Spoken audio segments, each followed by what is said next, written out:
the creation of space is really about just kind of sitting down and slowing down your nervous system. So a relaxed nervous system, it feels more spacious. So this is like the inner space component, right? Because you're talking about there about the couch, like there's like the outer space and the inner space. Like without space, nothing can exist. So you want to create space inside yourself. Hello, dear listeners. It's that time again when we stroll through the paths of ambition, desire, and success. Welcome to the Dare to Declare podcast, where we explore the enchanting world of giant manifestors who've turned their visions and goals into the stuff of legends. I couldn't help but wonder, how do some people create the lives they've always dreamed of? Is it the magic of manifesting, the power of perseverance, or perhaps just a dash of serendipity? Well, dear friends, grab your coffee cups because we're about to spill the tea on fascinating journeys of those who dare to dream big and make it happen. Join me as we sip on success stories and ponder the ever-enticing question, can we all manifest our dreams into reality, or is it just an urban fairy tale? I'm your host, Debbi Sluice, and I'm here to guide you through the labyrinth of achievement with heart and soul. Ready to dare to declare? Let's get started. Hello, everyone, and I am so excited to introduce today's guest. And we have known each other for a few years, and I am, as I said, excited to introduce Gavin Conway. So he is a certified life coach, trauma healing expert, and student of ancient spiritual wisdom and energetic laws.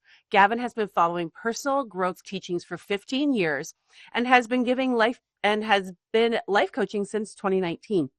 Gavin's core philosophy is that unhealed emotional wounds hold us back from manifesting, not our mindset. To fully realize your potential, healing must be included on the journey, and your emotional foundation is the key to your success. Another little fun fact about Gavin is that he is a student of Bob Proctor, the Law of Attraction, since 2010, and he trained under the Price Pritchett's U2 program about psychology and goal achievement for 2 years. He's also, which we're going to get into, developing offer to help ambitious, soulful people and help them discover what's been blocking their success and achievement. Welcome, Gavin. Hi, Debbie. Thanks so much for having me here. Yeah, for sure. It. So we met in person in Saskatoon, another province from where you and I are now here in Canada. And we sat side by side at a restaurant and we were having dinner. And I don't know, like there was other coaches. You were working for the coaching program. I was in the coaching program as a student. Mm-hmm. And I felt this instant safety with you, this connection to you. Did you feel that too? And I don't want to put you on the spot. I didn't even ask you this question before, but did you feel that? I did. Yeah. I was attracted to you. I was like drawn to your energy. And I felt the resonance of that for sure as well. Yeah. And so we're going to dive into what you talk about, which is the unhealed trauma piece of our life and how that may be what's blocking us, or what you believe is blocking us, and not necessarily our mindset.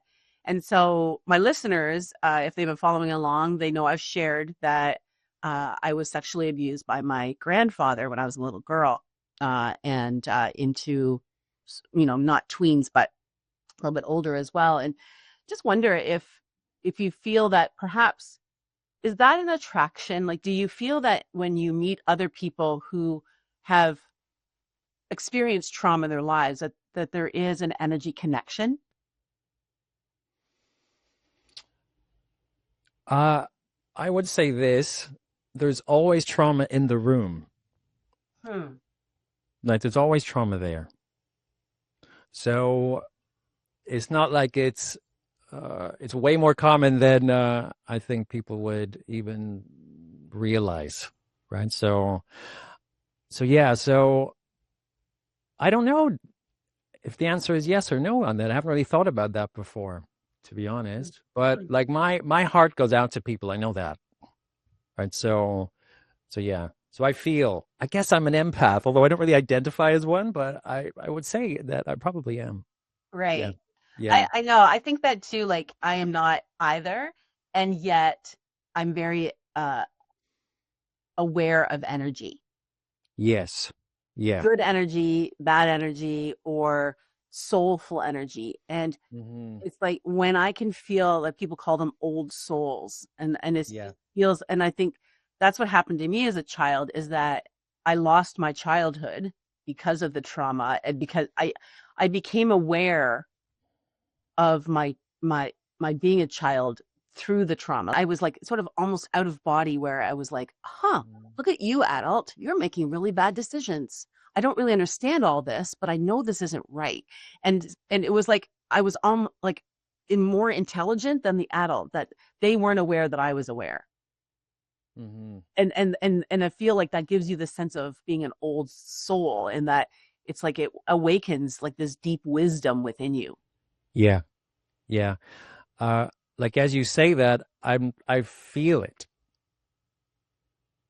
right? Like I feel the like the just the emotion and the yeah, like I feel what I feel it as you're saying that. Can you feel my little So my little girl sitting here on this conversation, yeah, my little one? Because she's all yeah. right, and your little guy too is always Hmm. there with us. It's just that we're peeling back the layers. One of the ways of being is being gentle, a gentle way of being with yourself. And Hmm.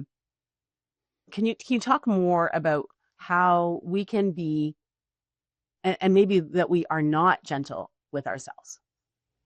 Yeah. Uh, the word I would use there is compassion Mm. with ourselves. And uh, like traumatic events, like push, like say, not here, not now. That another time and place in the future is better than here. Like this is not good for me right now. So we're like we push ourselves out of the current moment. And I think in doing that, it comes with like judgment, right? So so I don't so I think that being like compassionate with ourselves is really it's a necessity. I think it's a starting point. It's something that we don't really practice, and I don't even know that we're even really taught to do that. And so I think the first step is really to even do that is to actually just start to create space inside yourself. And like when we had spoken before about people struggling to maybe believe in what they want to manifest, the same principle applies to unstucking that energy as it does to beginning to even recognize or heal trauma in yourself. So it's to give it some space and to allow it and say, yeah, like it's here, and almost bring it closer to you like you would a little child, because that's really what it is.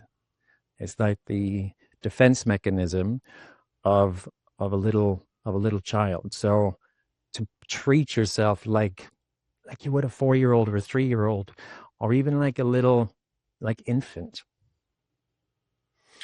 So that I think that's the starting point of compassion and how to do it, how to be with it. Right. Yeah. So what I'm hearing you say too is that if we want to manifest, if we want to bring more in, we need to create space for it. It's like, I mean, it's like the physical world.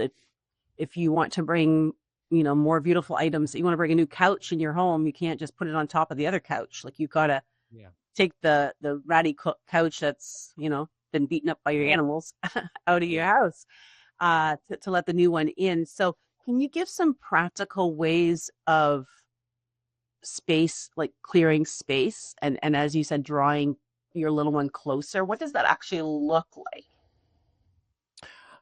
It's a practice, and it is yeah, it is something you can do like every morning. People have a morning ritual. Like the creation of space is really about just kind of sitting down and slowing down, Mhm. and slowing down your nervous system. So a relaxed nervous system, it feels more spacious. So this is like the inner space component, right? Because you're talking about there about the couch, like there's like the outer space and the inner space. But space is the first, like without space, nothing can exist. So you want to create space inside yourself. So some practical ways of doing that really are one of them is just to do some like relaxed breathing exercises. And if you just sit down and just breathe out for longer than you breathe in, will create that space and that relaxation inside yourself. Another thing you can do is when you're breathing out, like purse, like your lips together like that. So that'll relax you. That'll create space. So space and relaxation are like two words really for the same thing. So for those that can't see what you just did, so you're pursing your lips, kind of like you're whispering. Like like a whispering or like a almost like a whistle without the whistle. Ah, okay. Because I've never been taught to breathe like that. It's always been like a but yeah. So it's working for me right now. I don't know if you if you can feel it. I can. Yeah. It definitely feels softer, and like you talked about compassion, like just feels softer. Yeah. Yeah. Yeah. Because our nervous system can soften.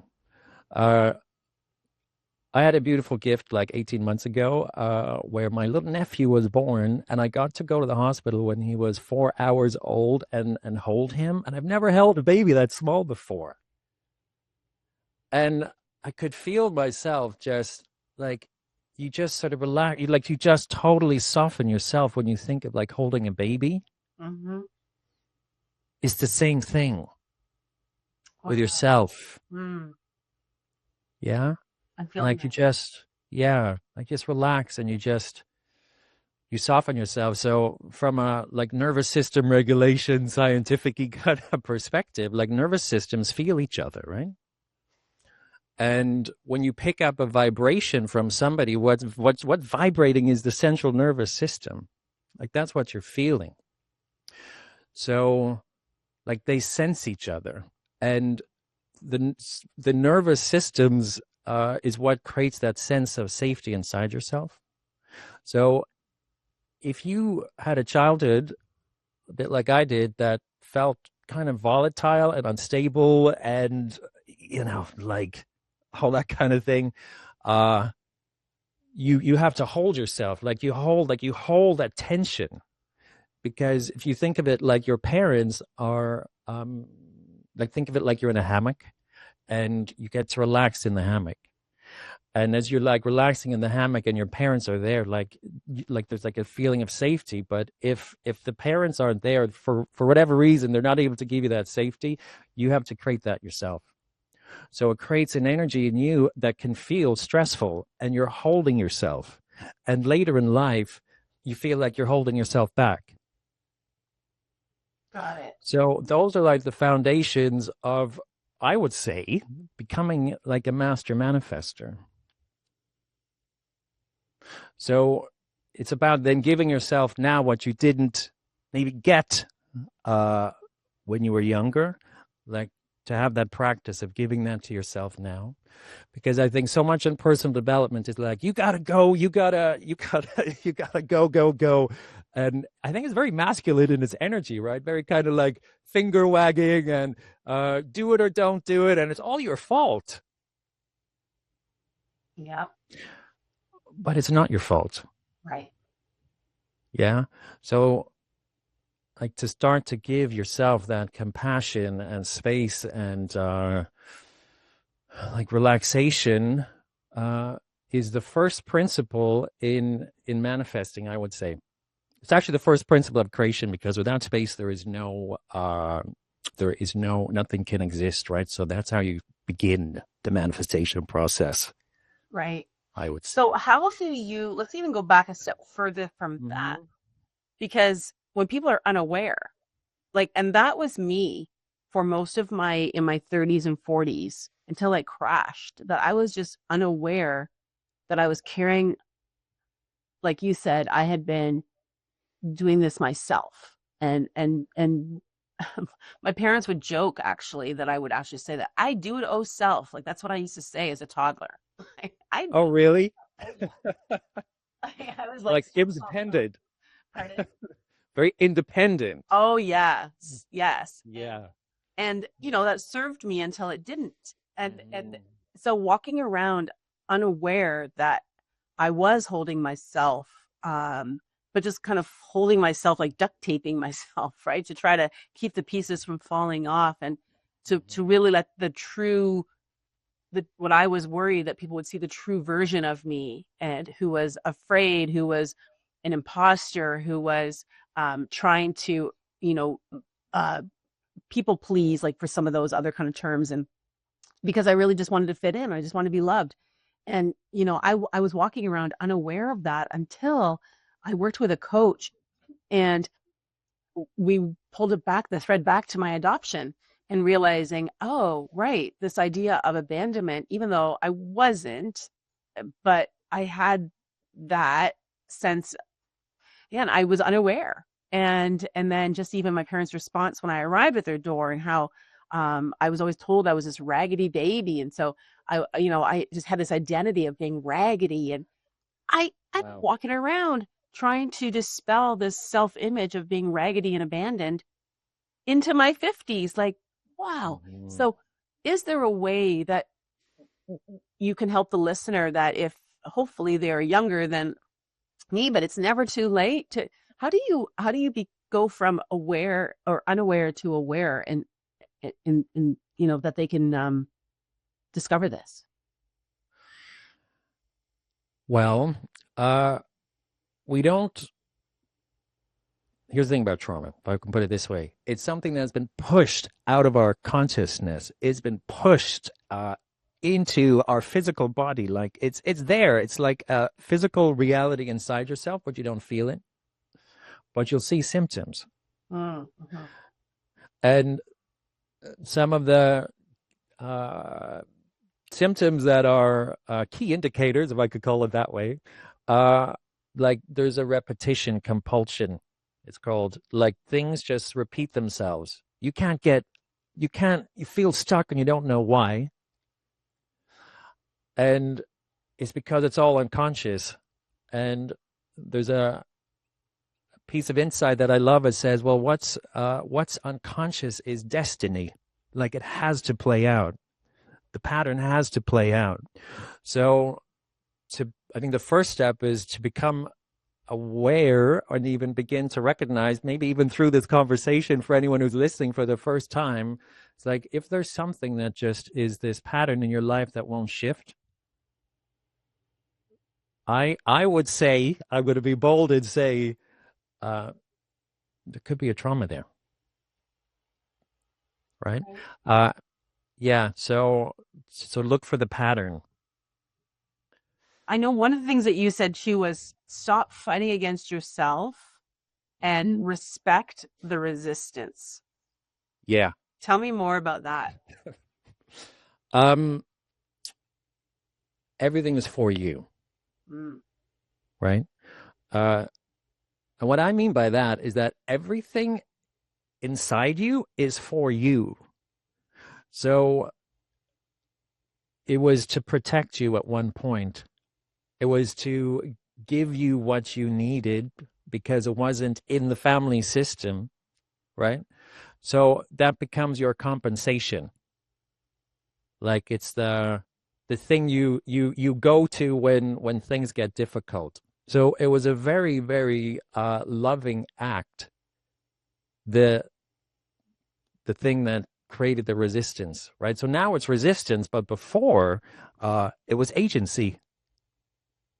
Like it was the only thing you could do would maybe be to like actually like withdraw inside yourself, which is a very common response with trauma, with a trauma event, right? So if you don't respect it, then you're always fighting against it, and you won't win. Is the thing. You won't win. You won't be able to overpower it. So yeah. So so begin to treat it with respect, because it was a very loving strategy and act and thing that happened that created that resistance in the first place. So you got to work with it, not against it. And the first step to working with it again is to like begin to give it some space and say, yeah, it's here. There's resistance here, right? And then do what I said earlier, kind of just begin to relax and kind of bring it closer to you like a little child. Great. Bill, it's really helpful. Makes me think about the phrase, what we resist persists. Mm-hmm. And Yeah. I'm thinking about the movie, The Hero's Journey. I haven't seen it. Is it like the book? I assume it's part of the book. Or, it's like, it's a YouTube video book. too. It's like, I'm doing this off the cuff, but with Joe, it'll come to me. But Campbell? yes, yeah, it's from him, and it's about the hero's journey and about how we have to go through that. We have to go through those pieces of the journey and the hero's journey in order to be able to come out on the other side. I like this idea of destiny, that, and again, as a Christian, I speak like it's God's plan. Like it's been set since the time of the earth being created, that you are part of that and that your journey has been set. We have a responsibility to step into it. But this idea of destiny, yeah, very interesting. Can you share, personal triumphs for yourself where you've had personal awarenesses, perhaps from your own childhood and then till now, and some things, like I would like to bring on giant manifestors, what you've been able to manifest in your life. So using the tools that you've talked about, can you give an example within your own life? Yeah. 12 years ago, I was living in the UK. I had been single for 13 years, and I was also really stressed out. So I was like 35 at the time, and I feel like there was so much anxiety. I had no idea that I was even like suffering with anxiety, really, and post-traumatic stress from childhood. And like my life had just gotten really, really just felt like so small. Like even when I went to a meeting at work, like I couldn't speak. I was so like just kind of like afraid to really show myself. And my friends used to say, Gavin, how come you're still single? Like what is going on? And I went and I hired a life coach.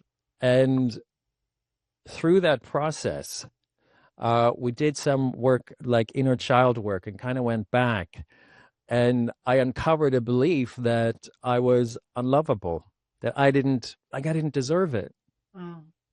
And when I didn't like know or understand, but then when I saw it, so this belief is running in the background unconsciously, which is now why I've basically been single for 13 years. But on the conscious level, nobody was good enough. I would find something wrong with all of them. So just uncovering that and doing that work, like I think that's the most important work in the world. I really do.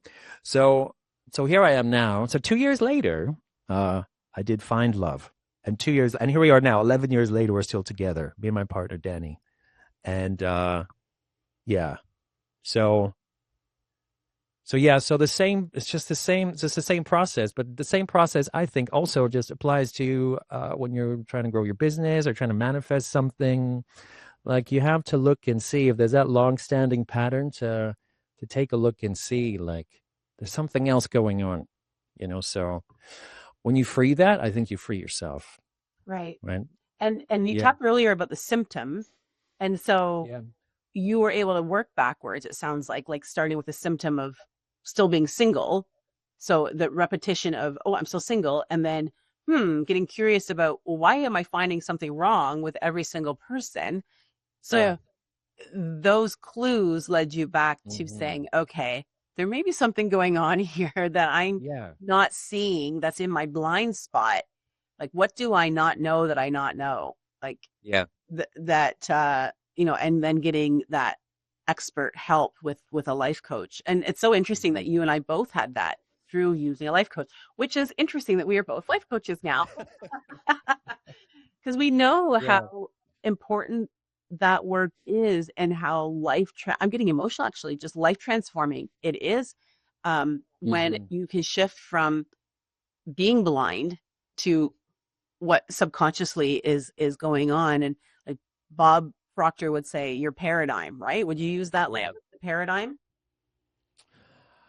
Uh, I I think yes, I use it, but not as much. So I would, yeah, it's your because that's kind of very conceptual, I find, right? So, but yeah, it's like the unconscious patterns, it's the unhealed wounds, it's everything that's like been driven on unconscious. But yeah, so the Yeah. paradigm is a word, but Yeah. yeah, like paradigm and pattern. Like pattern is another word for paradigm. I like Among that because paradigm yeah, people kind of glaze over and go, "What are you even talking?" It sounds, yeah, so I don't technical. know, it just sounds like some mystical triangle. I don't know. That's just Yeah, like that's just being honest. I've never said that out loud to anybody yeah, else, but yeah, I would like when the first time I heard paradigms and people and I it sounded so sophisticated, and I just pretended I knew what they were talking about. I was like, yeah, yeah. it wasn't Um, until I started seeing Bob's work, but Yeah. One of my previous mentors said basic paradigm is Greek for model, right? So it's like a representation that you have of the world outside, basically, right? Yeah. so Formed through talk your a bit about your perception. works that you did with the Pritchard, like with the Y2 Yeah, U squared. U squared. Yeah. Yeah. Here's my ratty Oh, U I saw squared book you that pushing is it. covered in so many millions of notes and stuff. I trained there for 2 years. And U squared is fundamentally what they would call an action concept, right? So it's all about getting you into movement. And what this book is, and what this program is, because the coaching program that goes with it, is there's essentially like traps, mental traps that we get into. That this book is the solution to those traps, right? So some of the chapter titles in here are things like suspend disbelief and act, focus on ends rather than means, get uncomfortable, quit trying harder, things like that. So highly recommend it to anybody who's listening. And yeah, so, but because there was trauma there, Debbie, I was like, I've done so many coaches, programs, trainings, teaches, mindset, like so much of it. And it wasn't until I got into understanding trauma that everything started to make sense, because so many of the programs are either trying to get you into action maybe before you're able to, like they try and push you into it, right? Mhm. Or there's mindset training, which is very much about like mental, like reframing. Yeah. Uh, but the first thing to do, so those are like strategies, like to go into a strategy. Um, I say the first thing is not to go into a strategy. The first thing is to actually like feel what's here, right? And then apply the strategy. So I think that this is one of my great insights. Basically, is that we try and move too fast into U squared or action. So the first thing is just to meet it, like somatically, physically, to feel it, and then create space, and then move into to action. Right? It's like if a little child comes to you, and I think so many people, so my parents do this, and I think it's like they misunderstand. It's like, oh, don't worry about it. Oh, that's not going to happen. Or like basically they minimize the child's feelings. They move in with a strategy, right? Um, to create a confident child who grows into a confident manifester, like the first thing is to do is like, yeah, like let's feel the feelings first, allow them to process, and then move into action. So, so it's an excellent program, but if you're stuck, you still might need to look at a little bit of like healing underneath the surface and what's going on there. Um, but yeah, I still highly recommend it, and Yeah. I use it, and I still refer to it in my own growth and progress here. Yeah. So you've just given me an aha. So uh, my background is in early years. So I spent 30 years in childcare. And, the Ontario government released a document that was really groundbreaking, probably about 20 years ago. It was called Think, Feel, Act. So, Uh-huh. yes. And so, as I do this work more and more, I realize how brilliant the work was that Ontario, like that this group had released, and they challenged the idea. They released a document that was actually a question in the titles. How does learning happen? Oh, So that's a great question. isn't that great? And that I was the love title that. of the document. Like that is the whole work is called How Does Learning Happen? And when we see the child as capable, competent, and curious versus a problem to solve, that we, acknowledge their feelings. Like when, so as you're speaking, I remember like this is how we switched in the way that we were with children. It's not just about curriculum. It's about how do we see the child, the self-image of the child. And when we acknowledge the tears instead of saying things that are horrible, like put your tears away, Oh, cringe, instead of saying, I see you yeah. crying. Tell me what's going on. Not even making an assumption that the tears are sad. They might be happy tears. Who knows? Like, but just acknowledging what you see and then allowing the child to process Yeah. stuff. So, Yeah. so good. So Yeah. I'm loving all that. But Can I just say, yeah, go ahead. And I then was going to say, so about the tears. So another part of healing and healing trauma, a super important part is being witnessed, is to be witnessed in your tears, in your suffering, because being alone with that suffering was what caused the trauma in the first place. Not even so, trauma is not what happened to you. Trauma is being alone with what happened to you after, and not being able to talk to somebody about it, and say feeling that like you have to again. That is hold so everything. powerful. That is worth the listen to this right here. That is so good. Say that again. Yeah, I said trauma is not what happened to you. Trauma is being alone with what happened to you, Mm. and not being able to like talk to anyone about it. Like you have to hold everything yourself as a little 4-year old. Like that is like a level of intensity that is too much, which is why it gets pushed unconscious, right? So yeah. So that just came to mind there when you were talking about just seeing the just kind of, yeah, see the child crying, acknowledge the tears, and allow them to complete. Here's another tip. Don't wipe your tears. So when you wipe your tears, you stop the crying, but it's not done yet. so, uh, so yeah, so this is like energetic laws, right? That we're also talking about here. Like it has to whatever, like it has to live its life. It has to kind of come into the world like tears, or like a human being. Like you live and you die. Like you go through that cycle. So don't wipe your tears. It's my other tip. Brilliant. Yeah. I say that also when we do vision boards because there's often in my 6-hour experience, like it's pretty intense and they come expecting like sometimes, especially if they've been brought by a corporate entity, it's like they expect like a craft evening or day. Oops. Here's a box of Kleenex. But I always say to people, you would never apologize for laughing. And people belly laugh, like, Oh yeah. people have great times, and I'm like, you never apologize for that. Please let the tears flow. But I hadn't thought about the idea of completion, like the law of gestation. Like it's there's so many beautiful nuggets you've given here, so thank you. Yeah. And the last thing I want to say is that I see, just like again back to childhood, there's a continuum of development for children. Like some children, they like as you said, that newborn that you held in the hospital, there's going to be certain things that newborns do, but there's, sometimes they lift their head faster, sometimes they open their eyes and focus more quickly than other children. But there's like this, continuum of development, but we're all kind of different, maybe places on that continuum. But I believe there's also a continuum of manifestation.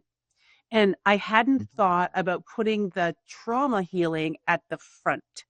I always thought about that as uncovering limiting beliefs, which is like, as you described, mindset work. But you're right. I believe that before that, we, we, we, we need to be back with the child and to be compassionate and to hold that one and be aware. Yeah. And then we get into uncovering the beliefs and what's been holding us back. Then we get into uncovering our why. And my last question for you, so okay, let me finish this, is the why, then the vision, then the goals, then the action, and then cycle back again to expanding that vision and goals and action, because our why wouldn't change. But my why has definitely been shaped by the first two pieces on the continuum, my trauma, and actually more my trauma than my limiting beliefs. It definitely has been shaped by that. That's been really part of my purpose, is because I always want, like, the Dare to Declare is the name of my company. I want people to be able to dare to declare their truth, and Yeah. really important to me. So my question is, do you see a tie to the healing of the trauma, the work with the trauma, to the purpose, to your purpose? For me personally, Personally, yeah, the work that you do yeah, with your clients. yeah, yeah. Uh, for so long, I was trying to find my thing, right? So, and I know this is it now. Yeah, because this is what's most meaningful for me, right? So, whatever their why is, whatever somebody's why is, like, what is that? That's like that you're looking for meaning, right? So, my, a friend of mine asked me when, she said, "What's been like the continuous problem of your whole life, the thing that's always been there?" And like, this is what it is for me. It is like the pieces that were not that have been unhealed and have blocked me. So yeah. So I feel so congruent with this topic and in total alignment with it that I'm able to speak from it. And I think that's a really good indicator for anyone who's kind of looking for their purpose, perhaps, right? Like, it's what's most meaningful and authentic. And another question I ask myself is, what can I trust, right? So, what can I know?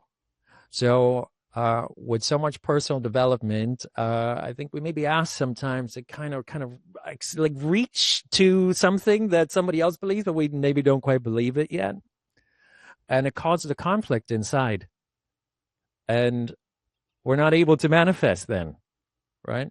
So for me, yeah, this is definitely something that's totally congruent. So I just move forward bit by bit by bit. And I'm very careful now of trying to kind of reach beyond something that I can't quite believe, because we all know belief is key here, right? So yeah. Yeah. That's awesome. Yeah, look, I won't slightly meandering there, but yes. No, that's great. Yes. Yeah.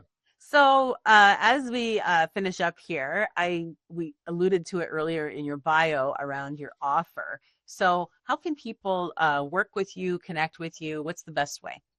Yeah. Well, for anyone who's listening, there's going to be on my website, I'm going to create a little meditation, right? Like a synchronizing meditation, like an alignment meditation, and it's to help you just get more present with yourself, to create that space. So go to my website, gavinconway.co/manifest. And people can find me on Instagram as well, Gavin Master Coach, or TikTok. I'm on TikTok now as well, which is kind of fun. Yeah. All cool. Yeah, exactly. So, yeah, so it's a different space for sure. But yeah, so any of those places. So if anyone is listening, if anything's resonated with anyone who's like listening here, and you're kind of like, yeah, maybe I just want to have a conversation just to even see, yeah, reach out to me, Gavin Master Coach. Yeah, I would highly recommend you do that. Have a conversation with Gavin. You can tell like his energy is so incredible. And like I said, I saw it right from day one, sitting beside him. I just felt, as I said, safe. And you're gonna feel that as well. And then see if you can uncover what you don't know that you don't know, and how that can literally, like, it will change your life. So, Gavin, thanks so much for being here. Is there any last words you want to leave with the listener? When in doubt, like, I will always point my clients back to themselves. Just find that space inside. Like, just go back to yourself. Like, that's your foundation for everything. And don't forget, everyone, dare to declare. Today, we've delved into the realm of manifesting giants, exploring the power of declaring our desires to the universe with unapologetic boldness. But before we bid adieu, I have a little something special to share with all of you dreamers out there. Introducing the Dare to Declare Vision Board magazine and online DIY Vision Board course, your ticket to manifesting greatness in style. Picture this: flipping through pages filled with inspiring images, empowering quotes, and step-by-step guides to help you create the vision board of your dreams. Whether you're yearning for that spacious condo with a view, or a love that sets your soul on fire, our magazine is here to guide you every step of the way. Dive deep into the art of manifesting with our exclusive online DIY vision board course. Led by manifesting expert, yes, yours truly, and seasoned dreamers. This course will teach you the ins and outs of creating a vision board that speaks to your heart and soul. So what are you waiting for? Join the ranks of the manifesting giants and dare to declare your wildest dreams to the universe. Head over to our website, debbisluice.com, and grab your copy of the Dare to Declare Vision Board magazine and enroll in our online DIY Vision Board course today. Until next time, keep dreaming big and daring to declare, because in the world of manifesting, the sky's the limit.